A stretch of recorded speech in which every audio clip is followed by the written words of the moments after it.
राम राम जी भाई सारिया ने आप सभी का स्वागत है आपकी खुद की क्लास मैथमेटिक्स की इस 45 दिनों की स्मार्ट वर्क में, जो आपका आज दिन है 41वां दिन। आज प्रश्नावली है आपकी 7वीं निर्देशांक ज्यामिति और उसमें से 3-3 नंबर के कैसे सवाल आने वाले उनके बारे में चर्चा करेंगे। अच्छी तरीके से देखना, क्योंकि यहाँ से सवाल बाहर जाने वाला नहीं है, सीधा सीधा परीक्षा में छपने वाला सवाल है और परीक्षा में सीधा सीधा आपको भी छापना है, तो वीडियो पूरा देखना, वरना अभी से ही टाटा बाय बाय क्यों देख रहे हो, क्यों कष्ट झेल रहे हो आप, क्यों डाटा वेस्ट कर रहे हो फालतू का। पढ़ना है तो पूरा देखो, वरना जो आपकी मर्जी है वो करो। चलो, मॉडल पेपर के क्वेश्चन है, दोनों क्वेश्चन करते हैं, पहले एक एक करके, फिर अपने कुछ क्वेश्चन लेंगे उनको करेंगे। चलो, पहले मैं नीचे वाला ले रहा हूं, ठीक है, अथवा के नीचे वाला। वह अनुपात ज्ञात कीजिए जबकि बिंदु, आपको कह रहा है वह अनुपात ज्ञात करना, क्या करना है, वह अनुपात ज्ञात करना है जबकि बिंदु -3, P बिंदु हो। क्या कह रहा है, बिंदु हो। तो मैंने आपको बताया है कि जब भी बात प्रश्न करे बिंदुओं की, तो आपको एक रेखाखंड खींचना है। बिंदुओं की बात करें तो बिंदुओं आएंगे साइड में, बिंदुओं कहाँ आएंगे, साइड में। बिंदु एक तो है -5,4 और एक है आपका -2,3। बिंदुओं की बात करें तो आ जाएंगे साइड में, और बिंदु की बात करें तो आ जाएगा बीच में। बिंदु है ये -3, P। चलो, बिंदुओं को अंत विभाजित करता है। देखो, विभाजित मतलब विभाजक सूत्र लगेगा, विभाजित मतलब विभाजक सूत्र लगेगा। आपको ज्ञात करना P का मान, अनुपात भी ज्ञात करने और P का मान भी ज्ञात करना है। चलो अब देखो ध्यान से, ये बिंदु है A, ये बिंदु है B। वैसे हम इसको P मानते हैं, लेकिन P यहाँ दे रखा है तो हम मान लेते हैं ये बिंदु C है, D है, कुछ भी है, X मान ले, बड़ी चीज C मान लेते हैं। चलो, AB को C जो है विभाजित करता है, किस अनुपात विभाजित करता है, वो अनुपात ज्ञात करने, तो मान लेते हैं मानना अनुपात, मानना अनुपात आपका है K/1। क्या है, K/1। चलो, माना बिंदु C AB को K/1 में विभाजित करता है। चलो, आप ये लाइन पूरी लिख सकते हो, ठीक है, और एग्जाम में पूरी लिखोगे तो अच्छा प्रभाव पड़ेगा। माना बिंदु C K/1 में AB को क्या करता है, विभाजित करता है। अब देखो, अब आपको पता है ये तो आपका X1 है, ये आपका Y1 है, ये आपका X2 है, ये आपका Y2 है, और ये आपका X और ये Y है। ये X का मान है और Y का मान है। देखो, आपको आंसर दे दिया है, सवाल में क्या दे दिया आपको, आंसर दे दिया और अनुपात पूछा है। हर बार क्या होता है, अनुपात दे देता है और आपको आंसर पूछता है, लेकिन इसने आंसर दे दिया है, एक आंसर दिया, एक नहीं दिया है। तो आंसर दे रखा है वो पहले फॉर्मूला लगाएंगे, जिसका आंसर दे रखा है वो पहले क्या करेंगे, फॉर्मूला लगाएंगे, ध्यान रखो। चलो, तो जिसका आंसर दे रखा है वो फॉर्मूला लगाएंगे। विभाजक सूत्र क्या लगाएंगे हम यहाँ पर, विभाजक सूत्र। चलो, विभाजक सूत्र आपका है x बराबर m1x2 प्लस m2x1 बट्टा m1 प्लस m2। ये अनुपात जो है वो आपके m1 और m2 है, अनुपात जो है वो क्या है, m1 और m2। चलो, x का मान लगाते हैं -3, x का मान है -3, बराबर का बराबर लिख देते हैं। m1 आपका है k, m1 आपका कितना है k, पुणे में x2 जो है वो है आपका -2, प्लस का प्लस लगा देंगे, m2 का है आपका मान 1। चलो, इंटू x1, x1 है आपके पास में -5, m1 देखोगे तो आपके पास में k है और m2 आपके पास में है 1। चलो, इसको आगे यहां कर देता हूं मैं इस तरफ, आप नीचे करना, जगह नहीं मेरी, इसलिए मैं ऊपर कर रहा हूं। -3 का -3 बराबर का बराबर, -2 को k से गुणा करोगे तो आपका आएगा -2k, प्लस माइनस हो जाएगा, 5 को 1 से गुणा करोगे तो आ जाएगा 5, बट्टा का बट्टा, और k+1 का k+1, इसके बट्टे में लगा देंगे 1 और कर देंगे वज्र गुणा। क्या कर देंगे, वज्र गुणा। चलो, इन दोनों को 1 से गुणा करोगे तो ये आएगा आपका 2k -5, और -3 को इन दोनों से गुणा करना है तो -3 गुणा k+1। चलो, -2k का -2k, -5 का -5, -3 को k से गुणा किया तो -3k, और ये माइनस प्लस हो जाएगा आपका -3 को 1 से गुणा करोगे तो आ जाएगा 3। अब के वालों को एक तरफ, संख्या एक तरफ, ये -2 के इधर है, ये -3 के इधर आएंगे तो हो जाएंगे प्लस के, -3 इधर है ही है, और -5 इधर आ जाएंगे तो जाएंगे +5। और आपको पता है 3 में से ये 2 जाएंगे, पीछे बचेगा k, और 5 में से ये 3 गए, पीछे बचा 2, 2 के बट्टे में 1 लगा दो, k का मान आया 2, यानी 2:1, k का मान कितना आया है 2, यानी 2/1, यानी 2:1, यानी आपके पास अनुपात जो है वो कितने आ गए हैं, 2:1। अब आपको P का मान यानी Y का मान निकालना है। किसका मान निकालना है, Y का मान निकालना है। तो Y बराबर फॉर्मूला है M1Y2 प्लस M2Y1 बट्टा M1 प्लस M2। चलो ध्यान से देखो, मान लगाना M1, अब आपका M1 ये है और M2 ये है। M1 आपका कितना है 2, चलो Y2 आपका है 3 प्लस M1 ये M2 है अब आपका 1 और Y1 आपका 4 बट्टा M1 प्लस M2 यानी 2 प्लस 1। इनको जोड़ोगे, सॉरी गुणा करोगे तो 3 दूनी 6 प्लस 4 एकम 4 बट्टा 3 और ये हो जाएंगे 10/3 और ये जो y है वो आपका है p, तो p का मान आपके पास आ जाएगा 10/3। क्या जाएगा 10/3। तो ये सीधा सीधा 3 नंबर का सवाल है, इंपॉर्टेंट सवाल है और ये इस प्रश्न की आने की ज्यादा संभावना भले मॉडल पेपर का क्यों ना हो, ये प्रश्न रिपीट हो सकता है। इस बात का ध्यान रखना। इस प्रश्न को जल्दी से स्क्रीनशॉट लो, फिर करवाते ऊपर वाला सवाल। चलो जल्दी से नोट करो, ऊपर वाला सवाल क्या कह रहा है, बिंदुओं p -3,4 और Q 4,5 को जोड़ने वाले रेखाखंड को समत्रिभाजित करने वाले बिंदुओं के निर्देशांक ज्ञात करने।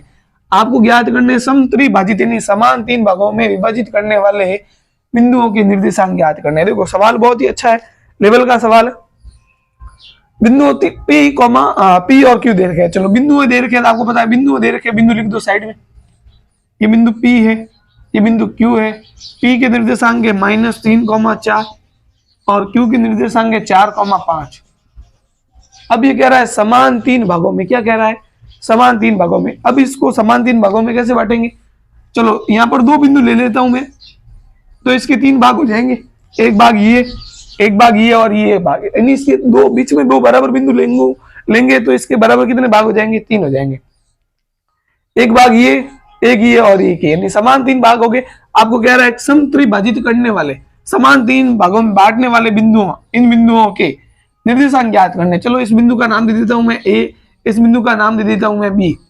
अब मैं आपको पूछूं कि A जो है किस अनुपात में विभाजित करता है, तो आप देखोगे A जो है, A के पास ये इतना हिस्सा है 1 और ये बाकी वाले A के इधर साइड कितने हिस्से हैं, 1 और 1 2, यानी A जो है वो 1:2 में विभाजित करता है। B जो है वो इस साइड देखोगे तो आप 2 हिस्से दिखेंगे आपको और इस साइड देखोगे तो 1 हिस्सा दिखेगा, यानी B जो है वो 2:1 में विभाजित करता है। अब आपको A और B के अनुपात ज्ञात करने, विभाजक बिंदु के मतलब निर्देशांक ज्ञात करने, अनुपात दे रखे हैं विभाजक सूत्र से। चलो विभाजक सूत्र लगाएंगे, विभाजक सूत्र से A के निर्देशांक पहले ज्ञात करेंगे, A के निर्देशांक, फिर ज्ञात करेंगे B के निर्देशांक। A के निर्देशांक, चलो आपको पता है ये तो आपका x1 है, ये y1 है, ये x2 है और ये y2 है, सॉरी ये y1 और ये y2 है, x1 y1 x2 y2, x2 और y2। चलो अब A के लिए ले रहे हैं तो M1 आपका ये हो जाएगा और M2 हो जाएगा आपका ये। ध्यान से, जो पहली बार देख रहे हैं उनके लिए आसान है, बहुत सरल भाषा में। चलो विभाजक सूत्र से A के निर्देशांक ज्ञात करने, तो पहले x बराबर आपको पता है formula M1 x2 plus M2 x1 बट्टा M1 प्लस M2। चलो M1 देखोगे आप, M1 आपके पास में 1, जो मान है वो लगाने। x2 देखोगे तो x2 आपके पास में 4, फिर है आपका प्लस तो लगा दो प्लस। M2 देखोगे तो M2 आपके पास में 2, गुणा कर दो। x1 देखोगे तो आपके पास में -3 तो -3 लिख दो। चलो बट्टा M1 प्लस M2 यानी 1 प्लस 2, 4 एकम 4 माइनस प्लस हो जाएगा, -3 दूनी हो गए 6 और इन दोनों को जोड़ोगे तो आ जाएगा 3 और 4 में से 6 आ जाएंगे तो आ जाएंगे -2/3। इन x का मान है जो आया है -2/3। y का मान ज्ञात करते हैं, y का मान ज्ञात करना है तो M1 y2 plus M2 y1, M1 plus M2।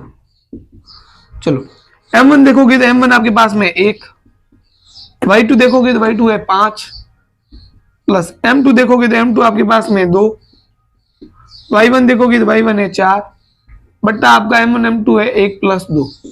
चलो 5 और 1 हो जाए, 5 एकम 5 और 4 दूनी हो जाएंगे 8 बट्टा 3 8 और 5 हो जाएंगे 13/3। यानी बिंदु ए के निर्देशांक जो है वो आपको मिलेंगे -2/3, 13/3, 13/3। ये बिंदु ए के निर्देशांक आ जाएंगे।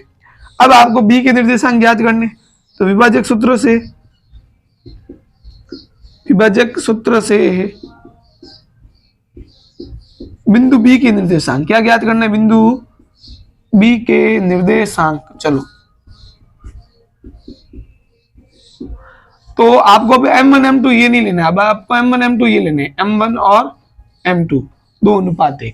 x का मान ज्ञात करेंगे और y का मान ज्ञात करेंगे। चलो, x इक्वल टू फॉर्मूला आपके पास में M1x2 plus M2x1, M1 plus M2। चलो, मान लगाते। M1 का मान आपके पास में है 2,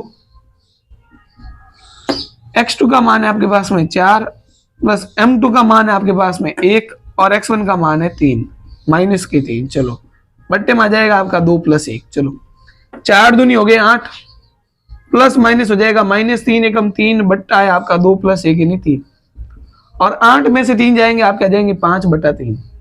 ये x का मान है। चलो, y का मान भी ज्ञात करते हैं। M1y2 प्लस M2y1 बट्टा M1 प्लस M2।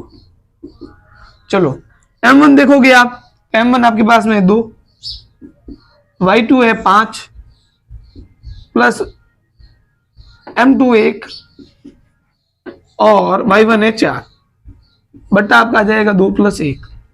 तो 5 दूनी 10, प्लस 4 एकम 4/3, और दोनों को जोड़ोगे तो आ जाएगा 10/3।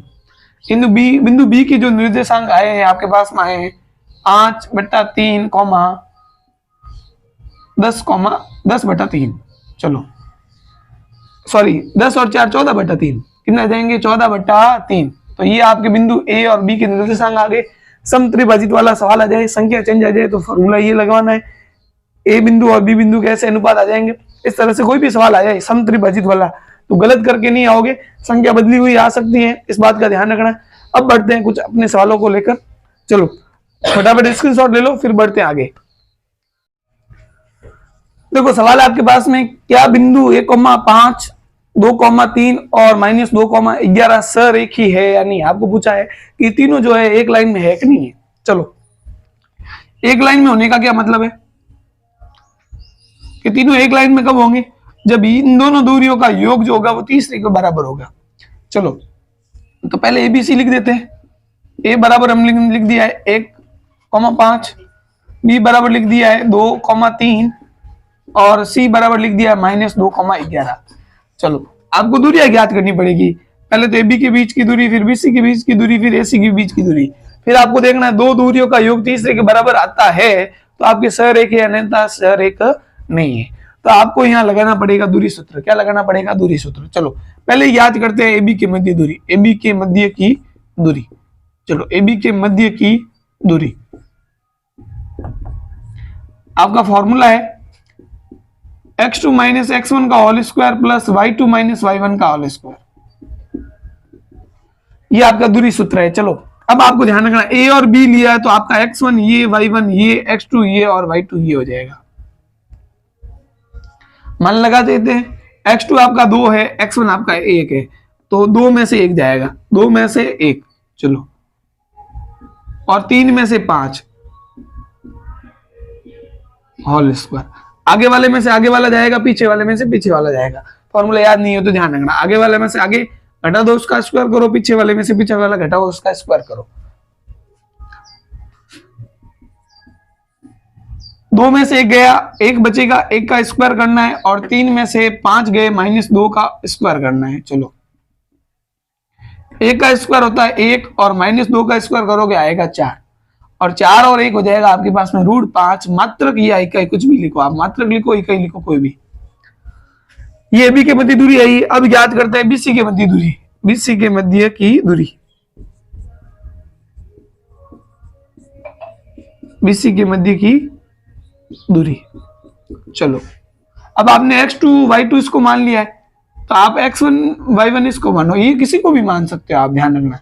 फॉर्मूला कैसे होता है? भुजाओं का अंतर माइनस दूरियों का अंतर।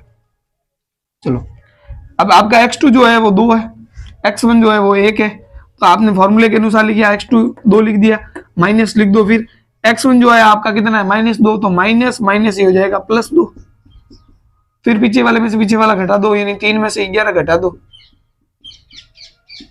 चलो 2 और 2 हो गए 4 का स्क्वायर, प्लस 3 में से आपके 11 जाएंगे तो -8 का करना है आपको स्क्वायर। चलो 4 का स्क्वायर होता है 16 और -8 का स्क्वायर होगा 64, क्योंकि माइनस माइनस होगा प्लस। इन दोनों को जोड़ोगे तो आपके पास में आ जाएंगे 80, यानी √80 मात्रक। कितने आ जाएंगे? √80 मात्रक। चलो इसको हल करना चाहो तो आगे हल कर सकते हो आप। आपको पता है कि 80 के टुकड़े होते हैं 16 × 5, कितने होते हैं? 16 × 5 होते हैं। तो 16 में से 4 आ जाएंगे आपके बाहर, ये वर्गमूल 16 का मान क्या होता है? 4।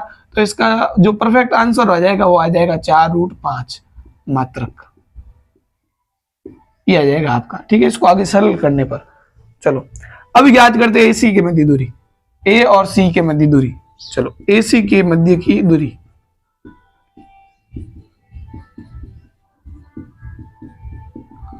चलो x1 y1 इसको x2 y2 मान लो।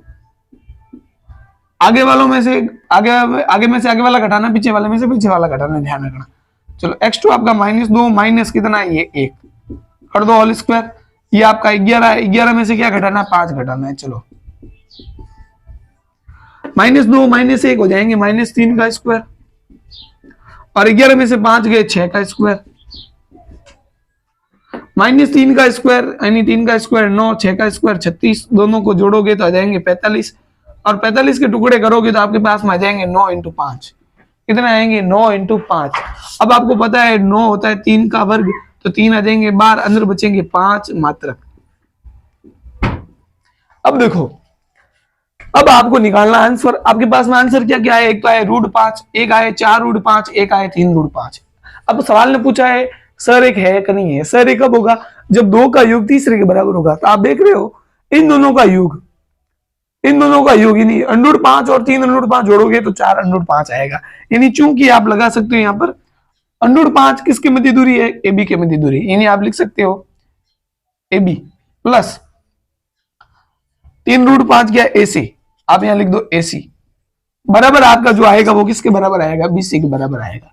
अब आपको यहाँ अगर ये रेखाखंड बनाना है तो आप यहाँ बना सकते हो, बाद में लास्ट में भी। ये बिंदु आपका देखो B यहाँ पर होगा और C बिंदु यहाँ होगा, और A बिंदु कहाँ होगा? बीच में होगा। और AB के मध्य दूरी कितनी है? AB के मध्य आपकी दूरी है √5, और ये वाली जो दूरी है वो कितनी है? 3√5, और दोनों को जोड़ दोगे तो ये टोटल हो जाएगी 4√5। और आप यहाँ लगा सकते हो AB का मान कितना है? √5 प्लस AC का मान है 3√5 बराबर आपका है BC का मान है 4√5। इन दोनों को जोड़ोगे तो 4√5 आएगा, बराबर है आपके 4√5। इसका मतलब दो दूरियों का योग तीसरी दूरी के बराबर है, तो ये कैसे है? सर एक है। अतः बिंदु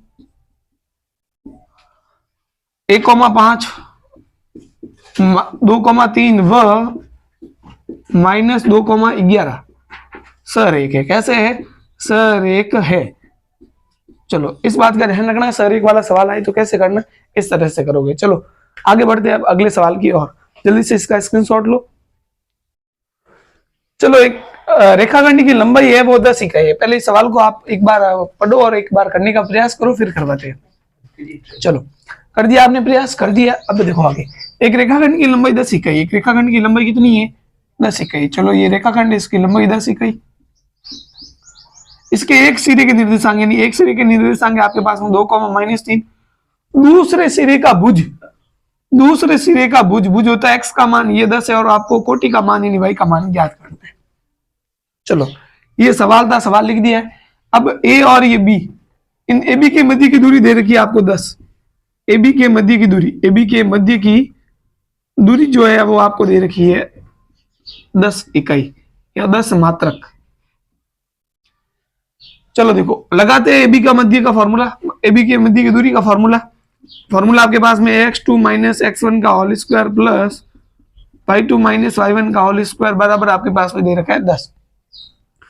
ये आपका x1 है, ये आपका y1 है, ये आपका x2 है, ये आपका y2 है। मान लगाते हैं इसमें। चलो यहां से रूट हटेगा तो यहां लगेगा स्क्वायर, जैसे स्क्वायर हटता है तो रूट लगता है, वैसे रूट हटेगा तो यहाँ लगेगा स्क्वायर।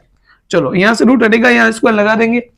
x2 का मान है आपके पास में 10 माइनस x1 का मान है आपके पास में 2 कर देंगे होल स्क्वायर। y2 का मान है आपके पास में y, फिर आपका ये माइनस है और y1 का मान है -3, तो ये माइनस और ये माइनस हो जाएंगे प्लस के 3 होल स्क्वायर बराबर हो जाएगा आपका 10। चलो 10 में से 2 गए 8 का whole square plus y plus 3 का होल स्क्वायर बराबर 10। चलो आगे वाला पार्ट इस तरफ करवाते हैं। देखो एक बात मैं आपको कहूं, ये आगे जो सवाल है वो आपके 3 तरीके से हल हो सकता है। आगे जो सवाल है कितने तरीके से हल हो सकता है? 3 तरीके से, ठीक है। एक तरीका है, पहले इसका 8 का स्क्वायर करो, कितना होता है 64। मैं आपको तीनों तरीके बता देता हूं। और 10 का भी स्क्वायर करना ना, यहां से स्क्वायर हटा तो यहां पर वर्ग लगा और इसका वर्ग हो जाएगा 100, यहां से रूट हटा तो यहां स्क्वायर लगा, 10 का स्क्वायर हो जाएगा 100। चलो 10 का स्क्वायर 100। देखो मैं आपको 3 तरीके बता देता हूं, कौन कौन से 3 तरीके हैं। देखो पहला तरीका तो ये यहां लगा नहीं सरसमी का, अब सरसमी का लगाओगे तो आगे द्विघात बहुपद बनेगा, उसको हल करना पड़ेगा। दूसरा सीधा है, दूसरा तरीका है यहां से इस 64 प्लस के उधर गए तो आपके हो जाएंगे माइनस के, और 100 में से 64 गए आपके हो जाएंगे 36, और यहां से स्क्वायर लगेगा, यहां से स्क्वायर हटेगा तो यहां लग जाएगा रूट, और रूट 36 का मान होता है आपके पास में 6। अब देखो दूसरा तरीका तो ये है। तीसरा तरीका क्या है कि जैसे स्क्वायर हटेगा आप प्लस माइनस भी लगा सकते हो। अगर आपको 2 उत्तर चाहिए तो, एक उत्तर चाहिए तो सीधा वर्गमूल लगाओ, 2 उत्तर चाहिए तो प्लस माइनस लगाओ, और अगर आप सरसमी का लगा के आगे हल करोगे तो आपके 2 उत्तर आएंगे, और 2 उत्तर लाना है तो आप प्लस माइनस लगा दो। तो 3 तरीके, तीनों तरीके में से कोई भी तरीका आप अपना सकते हो। चलो आपको एक उत्तर चाहिए, आपको कोटि ज्ञात करनी है तो कोई जरूरी नहीं 2 उत्तर निकालो, आप एक उत्तर निकाल सकते हो। प्लस के 3 उधर जाएंगे तो माइनस के 3 हो जाएंगे, 6 में से 3 गए, y का मान आ जाएगा आपके पास में 3, जो सही है। y का मान कितना आ गया, यानी कोटि का मान कितना है 3, ये आपका आंसर है।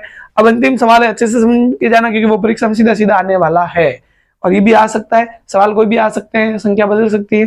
चलो बढ़ते हैं नेक्स्ट सवाल की। अंतिम क्वेश्चन है, परीक्षा में सीधा सीधा छपने वाला सवाल है, कंफ्यूजन मत होना, ध्यान रखना। एक समचतुर्भुज का क्षेत्रफल ज्ञात करो जिसके शीर्ष, पहले इसने कहा है समचतुर्भुज का क्षेत्रफल ज्ञात करना, तो बना देते हैं समचतुर्भुज। क्या बना देते हैं? समचतुर्भुज बना लेते हैं। चलो ये आपका समचतुर्भुज है, ए बी सी और ये डी। चलो ए के निर्देशांक आपके पास में 3,0, बी के निर्देशांक आपके पास में 4,5, सी के निर्देशांक -1,4 और डी के निर्देशांक ऊपर दे रखे, ठीक है। चलो अब इनको ये x1 y1 x2 y2 x3 y3 x4 y4, ज्यादा कंफ्यूजन हो रहा है, चलो कोई बात नहीं, इनको एक बार नहीं मान रहे, वापस चेंज कर लेंगे। चलो आपको क्या पूछा इसने? आपको पूछा एक समचतुर्भुज का क्षेत्रफल ज्ञात करना। क्या ज्ञात करना है? समचतुर्भुज का क्षेत्रफल। चलो समचतुर्भुज का क्षेत्रफल, पहले तो आपको फॉर्मूला आना चाहिए, समचतुर्भुज का क्षेत्रफल का आपको फॉर्मूला आना चाहिए। फॉर्मूला आता है तो सवाल बहुत इजी है, वरना सवाल आप कर ही नहीं सकते, गलत करोगे। आप सोच रहे होंगे वो गलत है आपका, ठीक है। समचतुर्भुज का क्षेत्रफल का सूत्र होता है, क्षेत्रफल का सूत्र होता है 1/2, 1/2 इंटू विकर्णों का गुणनफल। क्या होता है? विकर्णों का गुणनफल, विकर्णों का गुणनफल। चलो अब विकर्णों का गुणनफल मतलब ये एक विकर्ण तो आपका ये एसी और एक विकर्ण है बीडी, यानी 1/2 का आपको 1/2 लगाना। विकर्ण आपके पास में एक तो एसी और एक विकर्ण है आपके पास में बीडी। चलो यानी आपको एसी और बीडी की दूरी ज्ञात करनी है। किसकी दूरी ज्ञात करनी? एक तो एसी की दूरी और एक ज्ञात करनी पड़ेगी बीडी की दूरी, बाकी इसमें कोई दूरी ज्ञात नहीं करनी है, ठीक है। ऐसा नहीं कि आप A B, B C, C D, A D फिर विकर्ण सारी कर लो, ध्यान रखना। सवाल जैसा क्या है वैसा करना है। आपको वर्ग, आयत ये नहीं पूछा, आपको पूछा नहीं इसने कि कैसे आकृति है, आपको इसने पूछा समचतुर्भुज का क्षेत्रफल। समचतुर्भुज का क्षेत्रफल होता है 1/2 विकर्णों का गुणनफल, इसलिए इसमें विकर्णों की दूरी ज्ञात करनी है सिर्फ, ठीक है। चलो ज्ञात करते हैं विकर्ण एसी की दूरी, पहले ज्ञात करते हैं विकर्ण एसी की दूरी। चलो विकर्ण एसी की दूरी, फॉर्मूला लगा दो आप, √x2 - x1 whole square plus y2 - y1 का होल स्क्वायर। चलो ये x1, ये y1, ये x2 और ये y2। फॉर्मूला लगाया हुआ है, अंडर रूट का अंडर रूट लगाओ, x2 आपके पास में है -1, फिर माइनस आ जाएगा, x1 देखोगे तो आपके पास में 3, फिर कर देना होल स्क्वायर प्लस y2 जो है आपके पास में 4 माइनस y1 है आपके पास में 0 का होल स्क्वायर कर दोगे, -1 और -3 हो जाएंगे -4 का स्क्वायर, 4 और में से 0 गया 4 का स्क्वायर। चलो, और -4 का स्क्वायर 16 प्लस के 4 का स्क्वायर भी होगा 16, 16 और 16 हो जाएंगे 32, 32 के टुकड़े करोगे तो जाएंगे, 16 के टुकड़े करोगे तो आपको पता है 16 इंटू 2 होते हैं और 16 का वर्गमूल होता है 4, यानी 4 रूट 2। आपका आंसर कितना आ जाएगा 4 रूट 2। इसको सरल निकालोगे तो इकाई लिखो, मात्रक लिखो, जो भी आपकी मर्जी वो लिख दो, 4 रूट 2 मात्रक या इकाई। चलो, विकर्ण ऐसी आ गया, इसी प्रकार विकर्ण निकालना है बीडी, विकर्ण बीडी की दूरी, विकर्ण बीडी की दूरी, विकर्ण बीडी की दूरी। फॉर्मूला एक बार लिख दिया है तो दूसरी बार लिखने की आवश्यकता है नहीं। ये आपका x1 है, ये y1 है, ये x2 है और ये y2 है। चलो, x2 यानी -2 में से -4 घटाना है, पीछे वाले में से पीछे वाला घटाना है, -1 -5। ये -2 और -4 हो जाएंगे आपके -6 का होल स्क्वायर, और -1 -5 हो जाएंगे -6 का होल स्क्वायर। चलो, -6 का स्क्वायर 36, -6 का स्क्वायर 36, 36 और 36 हो जाएंगे 72, 72 के टुकड़े करोगे तो 36 इंटू 2 होंगे, और 36 होता है 6 का वर्गमूल, यानी 6 वर्गमूल 2 मात्रक। चलो, आगे लगाते हैं फॉर्मूला है। देखो, ये काम आपको पहले करना है, ध्यान रखना, फिर ये काम करना है। ये तो मैंने समझाने के लिए पहले लिख दिया कि समचतुर्भुज का क्षेत्रफल विकर्णों का गुणनफल होता है, ताकि आप विकर्ण ज्ञात करो। फिर आपका 1/2 का 1/2 है, एसी आपके पास में, एसी की दूरी कितनी है, एसी की दूरी आपके पास में आई है 4 रूट 2, कितनी आई है 4 रूट 2, इंटू बीडी की दूरी आई है 6 रूट 2। चलो, अब आपको पता है कि 6 को 4 से गुणा करोगे तो जाएंगे 24, इंटू वर्गमूल 2 को वर्गमूल 2 से गुणा करोगे तो जाएंगे 2, और बट्टे में आपके 2 है तो 2 से 2 कटेंगे, आंसर आएगा 24। अब ये क्षेत्रफल है तो क्षेत्रफल के पीछे आपको पता है सेंटीमीटर स्क्वायर मीटर स्क्वायर लगता है, यहाँ मात्रक है तो मात्रक वर्ग, वर्ग मात्रक लिख देंगे, वर्ग मात्रक। क्या लिखेंगे, वर्ग मात्रक, क्योंकि वर्ग स्क्वायर आता है तो स्क्वायर को हिंदी में क्या बोलते हैं, वर्ग। तो आपका जो आंसर आएगा वो कितना आएगा 24 वर्ग मात्रक। सवाल अच्छी तरीके से पढ़ के जाना, क्योंकि आप इसको हल्के में लोगे और ये परीक्षा में आ सकता है सीधा सीधा। चलो, वीडियो अच्छा लगा हो तो फटाफट लाइक करो, सब्सक्राइब तो कर रखा होगा, अपने दोस्तों के साथ शेयर कर दो, ताकि वो भी अपनी क्लास जो है अच्छे इंपोर्टेंट सवाल देख सके। चलो, मिलते हैं अगले दिन।